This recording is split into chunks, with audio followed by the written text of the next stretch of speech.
ये है क्लास 8 का वर्ग और वर्गमूल प्रश्न वाली 2.4 का सवाल है। पहला सवाल हम देखते हैं। बार बार घटाने की विधि से 121 एवं 196 का वर्गमूल ज्ञात निकालिए।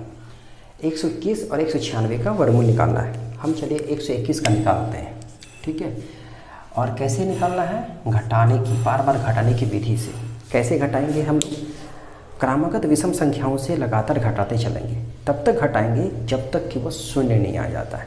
जितना बार घटाते चलेंगे, जितना बार में वो शून्य आएगा ना, उस संख्या का उसका वर्गमूल निकलेगा, ठीक है। तो सबसे पहले हम क्या करेंगे? विषम संख्याओं से घटाते चलेंगे। कैसी विषम संख्या? क्रमागत विषम संख्या, ठीक है। तो क्या करेंगे? क्रमागत विषम संख्याओं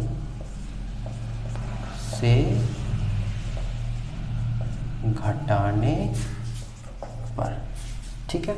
सबसे पहले हम 121 को, पहली विषम संख्या क्या है? 1 से घटाएं, 120 हो गया। अब ये 120 को घटाएंगे, इसके बाद का विषम संख्या है ना, 1 के बाद का क्रमागत विषम संख्या क्या हुआ? 3 घटाएं, 117 हुआ। अब इस 117 को घटाएंगे, उसके बाद का क्रमागत विषम संख्या क्या हुआ? इसके बाद का तो 5, 3 के बाद विषम संख्या 5 हुआ ना, घटाएंगे तो 112। इस 112 को फिर उसके बाद का विषम संख्या हो गया क्या? 7, 105 हो गया। अब इस 105 को घटाएंगे, उसके बाद का विषम संख्या हो गया क्या? 9, ठीक है। 96 हो गया। इस 96 को फिर उसके बाद का विषम संख्या से घटाएंगे, 11 हो गया। 11 से घटाएंगे कितना हो जाएगा? ये हो जाएगा 5, ये हो गया 8। अब 85 को घटाएंगे, इसके बाद का विषम संख्या यानी 13, ठीक है। 13 से घटाएंगे कितना हो जाएगा?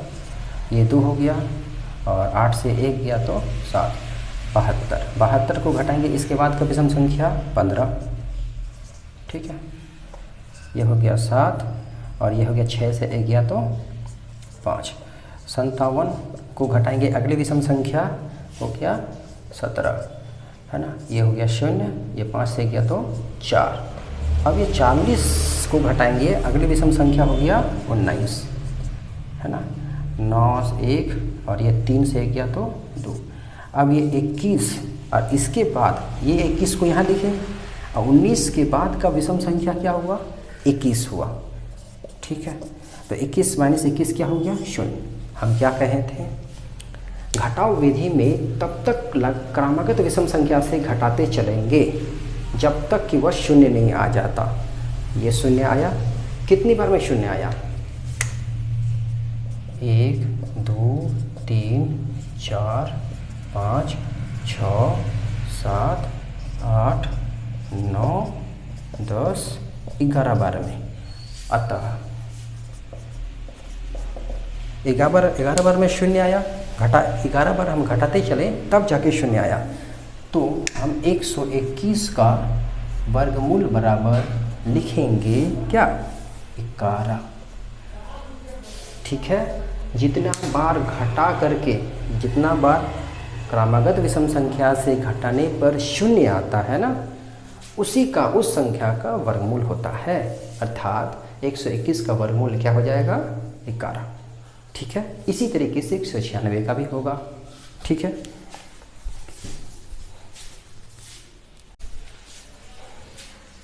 चलिए वर्ग और वर्गमूल प्रश्न वाली 2.4 का सवाल नंबर 2 है। अभाज्य गुणनखंड विधि से निम्नलिखित संख्याओं का वर्गमूल निकालना है, ठीक है। हमको कैसे? अभाज्य गुणनखंड विधि से। अभाज्य गुणनखंड विधि से चलिए निकालते हैं। इन सबों में से कोई एक हम निकालते हैं, चलिए, ठीक है। सबसे पहले चलिए हम इसका निकाल लेते हैं, ठीक है। चलो अभाज्य गुणनखंड विधि करते हैं, तो सबसे पहले हम अभाज्य गुणनखंड करते हैं 1764 का, ठीक है। 1764 का अभाज्य गुणनखंड करेंगे तो किससे करेंगे? सबसे पहले, क्योंकि ये सम संख्या है तो सम संख्या से भाग लेते हैं, है ना। क्या हो जाएगा? ये कितना बार में? 2 8 16, और ये हो जाएगा 1 यहाँ रहेगा तो 2 8 16, 2 दूना 4। फिर 2 बार में देंगे, 2 चौका 8, 2 चौका 8, 1। अब ये 2 से नहीं जाएगा, 3 से, 3 के 3, और यहाँ 1 रहा, 3 चौके 12, 2 बचा, 3 7 21। फिर 3 बार में जाएगा, 3 चौके 12, 3 9 27, अब 3 से नहीं जाएगा 7 से, ठीक है। अब हम लिख सकते हैं, यानी 1764 का अभाज्य गुणनखंड करने पर हमको क्या मिला, 2 गुना 2 गुना 3 गुना 3 गुना 7 गुना 7, यानी हम लिख सकते हैं ये एक जोड़ा है, 2 गुना 2 मतलब 2 का वर्ग, इसको 3 गुना 3 को 3 का वर्ग, 7 गुना 7 को 7 का वर्ग, ठीक है। ठीक, अब हमको क्या निकालना है, वर्गमूल निकालना था इन सब का। चलिए वर्गमूल लगा देते हैं। अगर हम इधर इसको 1764 का वर्गमूल लगाते हैं, ठीक है, तो यहाँ भी वर्गमूल लगाना होगा, 2 का वर्ग 3 का वर्ग गुना 7 का वर्ग, ठीक है।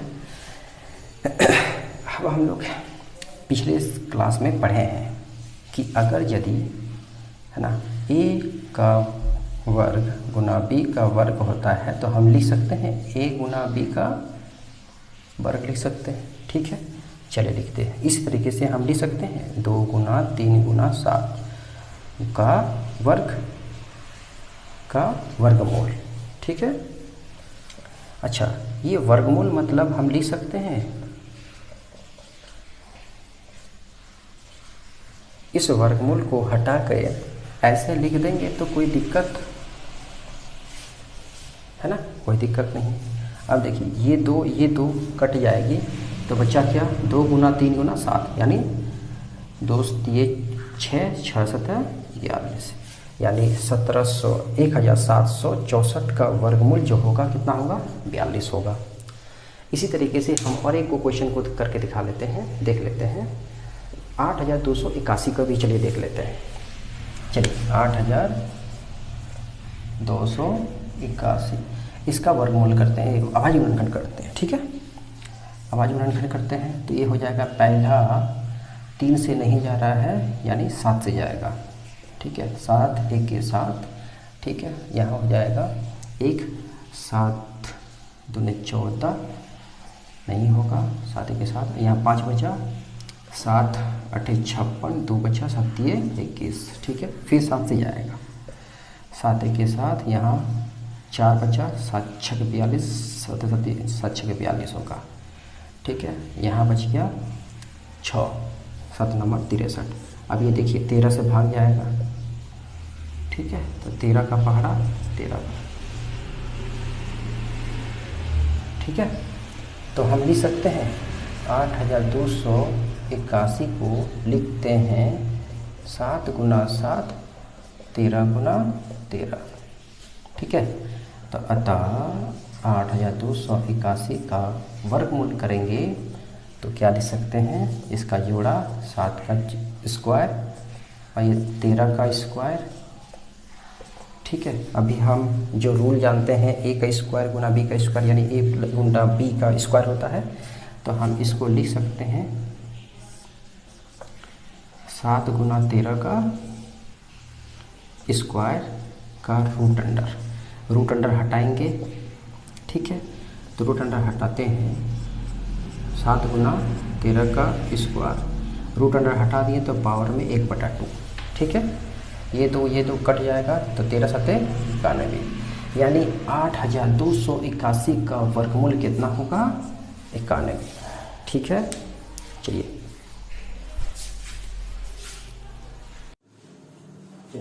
ये वर्गमूल प्रश्न वाले जो पॉइंट 4 का सवाल नंबर 3, इसमें क्या कहा गया है, निम्नलिखित संख्याओं में प्रत्येक के लिए वह सबसे छोटी संख्याएं ज्ञात कीजिए जिससे इस संख्याओं को गुणा करने पर यह पूर्ण संख्या बन जाए। इन सभी संख्याओं में ऐसी कौन सी संख्या से गुणा कर दिया जाए, छोटी से छोटी संख्या, जिससे ये पूर्ण संख्या बन जाएगी, ठीक है। तो हमको कैसे पता चलेगा, हम क्या करेंगे ना, इन संख्याओं का अभाज्य गुणनखंड करेंगे। अभाज्य गुणनखंड करने पर ये हमको पता चलेगा आखिर ऐसी कौन सी संख्या का जोड़ा यानी युग्म नहीं है जिससे ये पूर्ण स्वर्ग संख्या नहीं बन पाई है। तो हम सबसे पहले क्या करेंगे, इन संख्याओं का अभाज्य गुणनखंड करेंगे, ठीक है। इससे पता चल जाएगा कि इसमें कौन सी संख्या का कमी है जिससे ये पूर्ण संख्या नहीं है।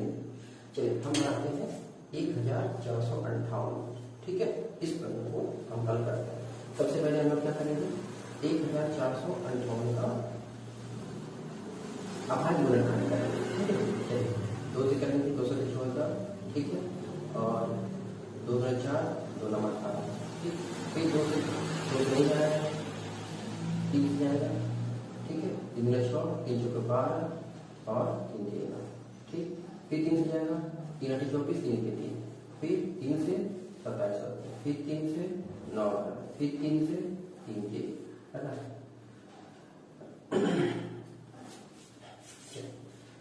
अब 1458 को अभाज्य गुणनखंड की हमको क्या क्या मिला, 2 गुना 3 गुना 3, 3 गुना 3, 3 गुना, ठीक है।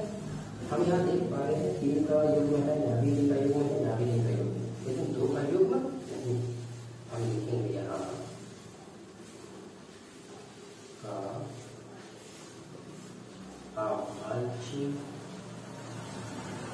गुणनखंड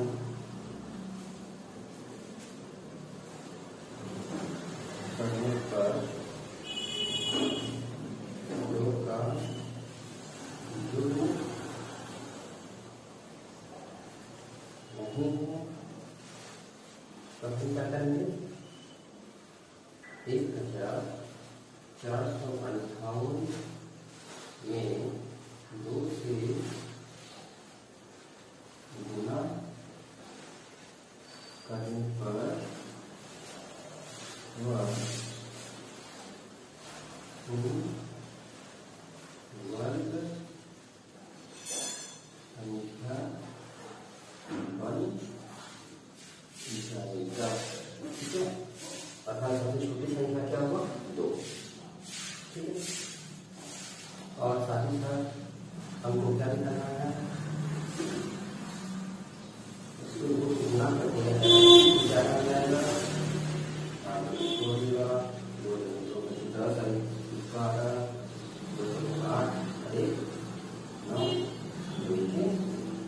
यानी हम जब 2 से गुना कर देंगे, 1458 गुना करने के लिए क्या बन जाएगा, 2916।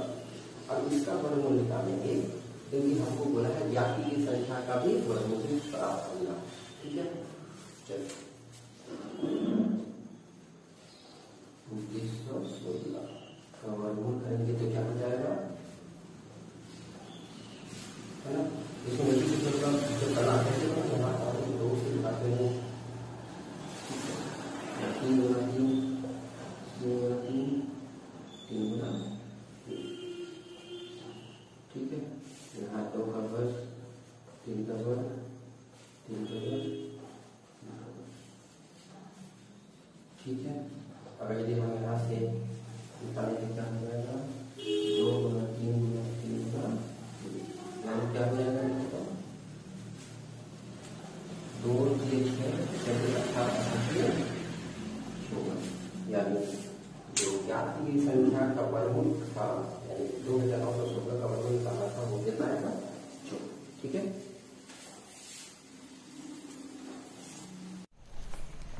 चलिए वर्ग और वर्गमूल का प्रश्नावली 2.4 का सवाल नंबर 4 में क्या कहा गया है, निम्नलिखित संख्याओं में प्रत्येक के लिए वह सबसे छोटी संख्याएं ज्ञात कीजिए जिससे ये इस संख्या को भाग देने पर एक पूर्ण वर्ग संख्या बन जाएगी। तो सबसे पहले हमको क्या पता करना कि इन सभी संख्याओं में से ऐसी छोटी से छोटी संख्या कौन सी संख्या से भाग दे दिया जाए ना, जिससे ये पूर्ण वर्ग संख्या बन जाएगी। तो हमको सबसे पहले ये ज्ञात कैसे करेंगे कि ये इसमें इन सभी संख्याओं में ऐसी कौन सी छोटी संख्या जिसका युग्म नहीं है ना, उससे भाग दे दिया जाए तो ये संख्या सारी संख्याएं पूर्ण वर्ग संख्या बन जाएगी। तो सबसे पहले हमको क्या करना होगा, इनमें कौन सी संख्या का युग्म नहीं बन पा रहा है उन संख्याओं को ज्ञात करेंगे और उससे भाग दे देंगे। तो चलिए हम लोग अभाज्य गुणनखंड करेंगे और उससे ये पता चल जाएगा कि किसका युग्म हमको नहीं मिल पा रहा। चलिए तो हम सबसे पहले बनाते हैं 2925 का अभाज्य गुणनखंड करते हैं, ठीक है। ये 3 से जाएगा, 3 नम 27, ठीक है, 3 7 21 और 3 5 15, फिर 3 से जाएगा, 3 3 9 25 3 75, ठीक है। अब ये 3 से नहीं जाएगा, 5 से 5 36 5 25, फिर 5 से 13 5 65, 13 को एक बार में। तो हम 2925 का अभाज्य गुणनखंड किए तो 3 गुना 3, 5 गुना 5, गुना 13। यहाँ देखिए 3 का युग्म 5 का युग्म, लेकिन 13 का युग्म नहीं है। तो यहाँ लिखेंगे, यहाँ 2925 का अभाज्य गुणनखंड करने पर 13 का युग्म नहीं प्राप्त हुए।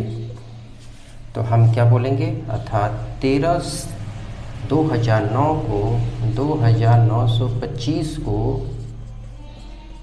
13 से भाग करने पर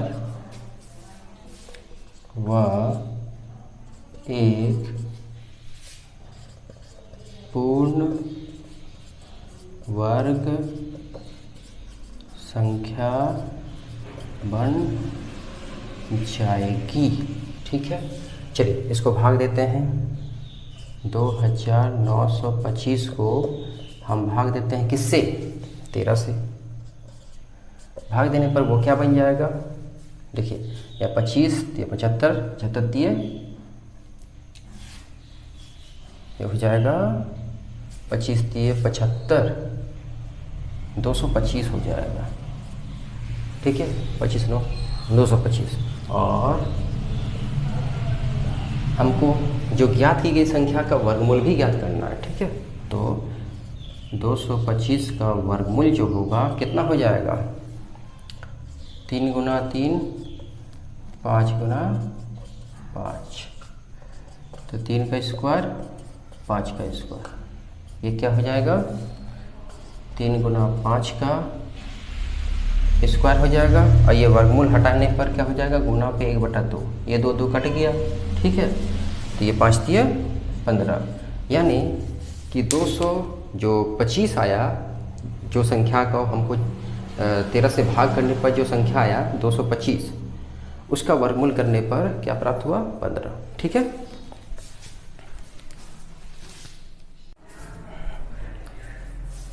ये प्रश्न है वर्ग और वर्गमूल प्रश्नवाली 2.4 का प्रश्न नंबर 5। ठीक है, यहाँ क्या कहा गया है, वह सबसे छोटी वर्ग संख्या है ना, ज्ञात कीजिए जो दिए गए प्रत्येक संख्या से विभाजित हो, है ना। यानी ये चारों जो संख्याएं दिया गया है, ये चारों संख्या से पूर्णतः विभाजित होने वाली वह सबसे छोटी संख्या क्या है। ठीक है, अब वो जो छोटी संख्याएं प्राप्त हुई ना, उसका पूर्ण वर्ग भी प्राप्त करना है कि वो पूर्ण वर्ग होगा। तो सबसे पहले हम क्या करते हैं, ये चारों संख्या से ऐसी कौन सी सबसे छोटी संख्या जो होगी, जो पूर्णतः विभाजित होगी, वो इन चारों का लघुत्तम समवर्तक होगा। चलिए आइए सॉल्व करते हैं इसको हम लोग। ठीक है, 8 12 15 और 20 का LCM लेते हैं। चलिए 8 12 15 और 20 LCM लेते हैं। तो सबसे पहले हम 2 से विभाजित करते हैं। 2 चौके 8, 2 छक्के 12, ये नहीं होगा, 10 बार में 2 दूना 4, 2 दिए 6, 2 पचे 10। ठीक है, अब ये 3 से जाएगा, 3 के 3, 3 पचे 15, 5। ठीक है, अब ये 5 से जाने वाला है, 5 के 5, 5 के 5। जब हम इसका LCM किए तो क्या हुआ, हम लिख सकते हैं कि LCM जो आया मेरा 2 गुना 2, 3 गुना 5 गुना 2 आया। इन सभी को गुना करने पर क्या आएगा, 2 दूना 4, 4 दिए 12, 12 पचे 60, 60 दूना 120। यानी 8 12 15 और 20 का जो लघुत्तम समवर्तक होगा, यानी LCM जो आया वो कितना आया, 120 आया। ठीक है, अब हमको सेकंड क्वेश्चन क्या है। ठीक है, 120 जो आया ना, ये चारों जो संख्याएं हैं ये पूर्णतः विभाजित होगी। देखिए 8 का पहाड़ा में 120 आता है, 15 × 120, 12 का पहाड़ा में भी 120 आता है, 12 दाहें 15, का पहाड़ा में भी 120 आता है, 15 अट्ठे 20 का पहाड़ा में भी 120 आता है। यानी हम कह सकते हैं कि ये चारों जो संख्याएं हैं 120 को पूर्णतः विभाजित करती है।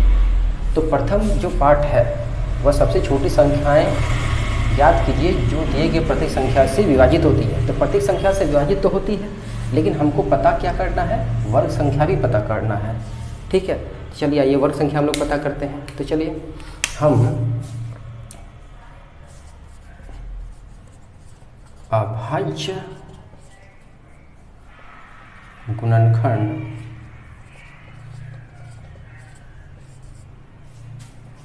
से इसका अभाज्य गुणनखंड से हम देखते हैं तो क्या प्राप्त हुआ। 120 को हम लिखते हैं, है ना, 2 गुना 2 गुना 3 गुना 5 गुना 2। देखिए ये तो यहाँ युग्म है 2 का, लेकिन 3 का युग्म नहीं है, 5 का नहीं है, 2 का भी नहीं है ना। इसका एक और 3 आ जाए तो इसका भी युग्म हो जाएगा। इसके लिए और एक 5 चाहिए, इसके लिए और एक 2 चाहिए, तभी जाके सबका युग्म बन जाएगा और वो संख्याएं क्या बन जाएगी, पूर्ण वर्ग संख्याएं बन जाएगी। तो अतः यहाँ है ना 3 5 2 का युग्म नहीं है। ठीक है, अतः 120 को 3 गुने 5 गुने 2 यानी कितना से गुना करना होगा, 15 दूना 30।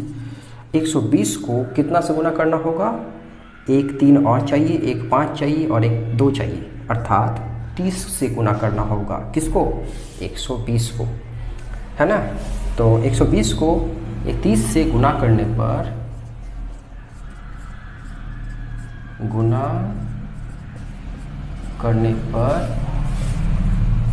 वह पूर्ण वर्ग संख्या बन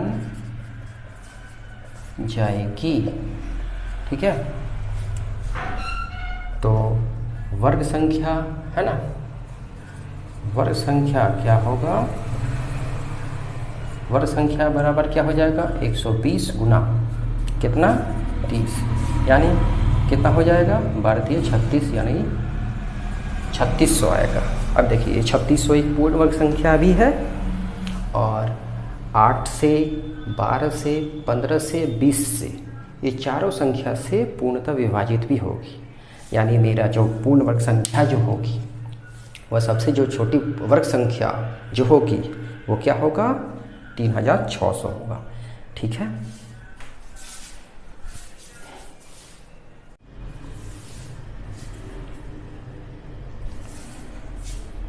इस सवाल में क्या कहा गया है, एक विद्यार्थी एक विद्यालय में कक्षा 8 के सभी विद्यार्थियों ने प्रधानमंत्री राष्ट्र कोष में इतना रुपया दान दिए। ठीक है, क्लास 8 के जितने भी विद्यार्थी हैं उन सबों ने इतने रुपया दान दिए प्रधानमंत्री राष्ट्र कोष में। ठीक है, प्रत्येक विद्यार्थियों ने उतने ही दान दिए, है ना। देखिए प्रत्येक विद्यार्थी ने उतने ही दान दिए जितने कक्षा में विद्यार्थी थे, जितना विद्यार्थी थे उन सब ने उतने ही करके ही दिए।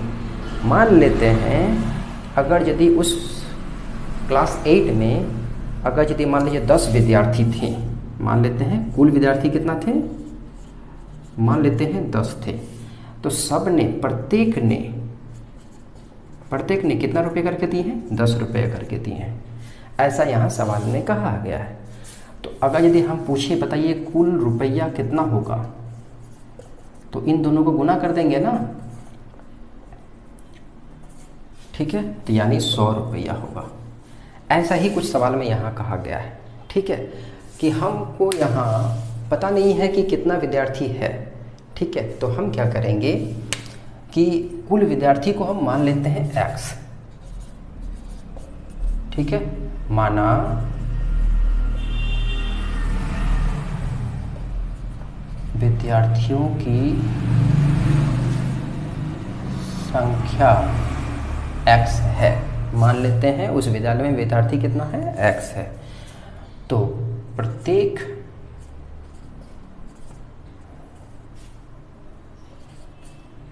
विद्यार्थी ने दान दिए। तो दान कितने देंगे, प्रत्येक विद्यार्थी कितने रुपया देंगे, x रुपया करके देंगे। ठीक है, क्योंकि हमको क्वेश्चन में कहा गया है प्रत्येक विद्यार्थी ने उतने ही दान दिए जितने कक्षा में थे। जितना कक्षा में विद्यार्थी थे ना, क्लास में जितना विद्यार्थी हैं, प्रत्येक ने उतने ही रुपये करके दान दिए, हर एक ने। अगर यदि कुल विद्यार्थी 10 है तो प्रत्येक विद्यार्थी ने 10-10 रुपया करके दिए हैं।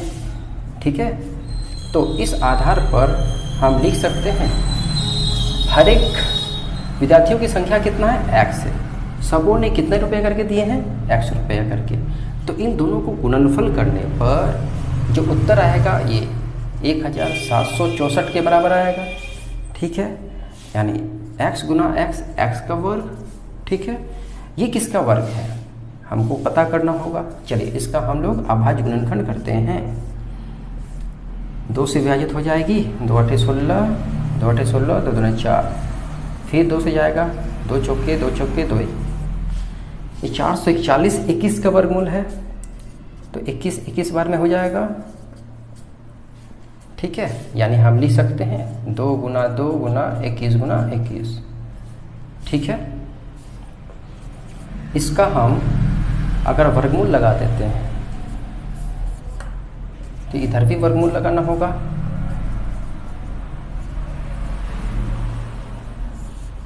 ठीक है, इसका वर्गमूल हटाएंगे तो x निकलेगा, हमको पता है।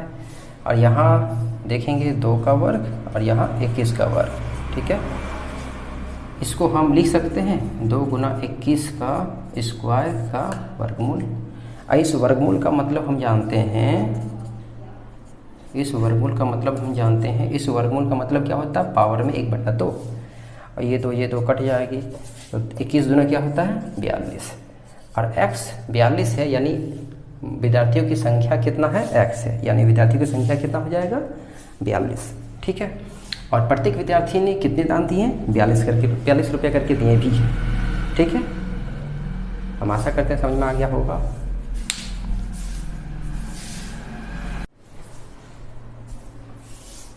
चलिए इस प्रश्न में क्या कहा गया है, एक आयत का क्षेत्रफल दिया हुआ है 1764 सेंटीमीटर स्क्वायर। यदि आयत की लंबाई इसकी चौड़ाई से 4 गुना है ना, आयत का जो लंबाई है ना उसका चौड़ाई से 4 गुना है। चलिए आयत कैसे होता है, आयत, ये आयत हुआ। ठीक है, ये भुजा बराबर होती है, इसके आमने सामने भुजा बराबर होती है ना, ये भुजा बराबर, ये भुजा बराबर होती है। ठीक है, हमको ये कहा गया है ये लंबाई है तो ये चौड़ाई है। हमको क्या कहा गया है कि आयत की लंबाई जो है ना इसकी चौड़ाई की 4 गुना है। लंबाई जो भी है चौड़ाई के 4 गुना है। अगर यदि मान लीजिए है ये x है, ये x है, चौड़ाई कितना है x है, तो लंबाई कितना हो जाएगा मेरा 4x। ठीक है, देखिए लंबाई जो है इसकी चौड़ाई की 4 गुना है। चौड़ाई जितना भी होगा ना, चौड़ाई जितना भी है लंबाई उसका 4 गुना है। तो चौड़ाई मान लीजिए x है तो लंबाई कितना हो जाएगा 4x। अगर यदि चौड़ाई मान लेते हैं 2 सेंटीमीटर है तो उसका लंबाई कितना हो जाएगा, उसका 2 गुना, यानी 2 गुना उसका 2 गुना, जितना भी है उसका 2 गुना, यानी 4 सेंटीमीटर लंबाई है। इसीलिए हम कह सकते हैं अगर यदि उसका चौड़ाई x है तो उसका लंबाई कितना हो जाएगा, उसका 4 गुना, यानी जितना भी है उसका 4 गुना, यानी 4x। ठीक है, तो हल करते हैं हम लोग। माना आयत का चौड़ाई, आयत की चौड़ाई बराबर हम x सेंटीमीटर मान लिए। ठीक है, तो आयत की लंबाई कितना होगा, बराबर कितना हो जाएगा 4x, 4 गुना है उसका। ठीक है, अब हमको आयत का क्षेत्रफल दिया रखा है, आयत का क्षेत्रफल हमको कितना दे रखा है 1764। तो हम लिख सकते हैं आयत का क्षेत्रफल मेरा कितना है 1764। ठीक है, आयत का क्षेत्रफल का फॉर्मूला क्या होता है? क्षेत्रफल का फॉर्मूला हमको पता है, लंबाई गुना चौड़ाई होता है। तो आयत का क्षेत्रफल बराबर हम लिख सकते हैं लंबाई गुना चौड़ाई बराबर 1764। लंबाई मेरा कितना है 4x और चौड़ाई हम कितना माने थे x माने थे। तो उस आधार पर हम इसको ऐसा लिख सकते हैं। ठीक है, ये 4 गुना एक्स स्क्वायर होगा, इसको हल करेंगे तो हम 4x इंटू एक्स यानी 4x स्क्वायर बराबर कितना हो जाएगा 1764। अब ये 4 को यहाँ से हटाना है ना, इधर जाएगी तो इससे विभाजित हो जाएगी, इससे भाग हो जाएगा, है ना, तो भाग कर देंगे। अब इससे काटेंगे, 4 4 16, फिर एक बचेगा 4 4 16, 4 1 4। ठीक है, हमको पता है 441 किसी का वर्ग है। देखिए ये तो बहुत छोटा है, याद रहना चाहिए हम लोगों को। ठीक है, 441 किसका वर्ग है 21 का वर्ग है। तो हम यहाँ लिख सकते हैं इसको 21 का वर्ग यानी x बराबर, अब दोनों तरफ वर्गमूल लगा देंगे। ठीक है, वर्गमूल लगा देने पर क्या हो जाएगा, यहाँ से x निकलेगा और ये x स्क्वायर वर्गमूल निकलेगा तो 21 का वर्ग जो है 21 आएगा। यानी 21 जो आया वो मेरा क्या आया चौड़ाई आया। आयत का चौड़ाई कितना आया, तो हम लिखेंगे चौड़ाई जो आया आयत का कितना आया 21 आया, और आयत का लंबाई जो आया वो कितना आया, आयत का लंबाई 4 गुना इंटू 21 यानी 4 दूने 8, 84 सेंटीमीटर ये होगा और ये 21 सेंटीमीटर होगा। ठीक है।